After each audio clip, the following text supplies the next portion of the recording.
उत्तर प्रदेशના હાપુડમાં કપિરાજનો આતંક કેમેરામાં કેદ થયો છે। કોટી ગેટથી લક્ષ્મણ ગલીમાં કપિરાજના ટોળાએ આતંક મચાવ્યો। એક વાહન ચાલક પસાર થતો હતો તે દરમિયાન કપિરાજે તેના પર હુમલો કર્યો હતો। એક્ટિવા ચાલક એક્ટિવા મૂકીને ત્યાંથી ભાગ્યો। સદનસીબે એક્ટિવા ચાલકને કોઈ ઈજા નથી પહોંચી। કપિરાજના આતંકથી સમગ્ર વિસ્તારમાં ભયનો માહોલ છવાયો છે। સમગ્ર ઘટનાનો વિડિયો સોશિયલ મીડિયા પર વાયરલ થઈ રહ્યો છે।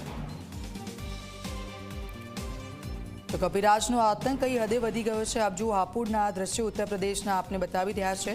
एक साथ झुंडमां जे कपिराजो हता તેમણે આ વ્યક્તિ પર હુમલો કરવાની કોશિશ કરી। એક્ટિવા લઈને તેઓ ત્યાંથી જઈ રહ્યા હતા અને આ ઝુંડ જોઈને તેઓ ત્યાંથી તેમની એક્ટિવા ફેંકીને ભાગી છૂટ્યા હતા। સદનસીબે તેમનો તો જીવ બચી ગયો, તેમને કોઈ ઈજા પહોંચી નથી, પરંતુ કઈ હદે કપિરાજનો આતંક હાપુડમાં છે એ આપ જુઓ।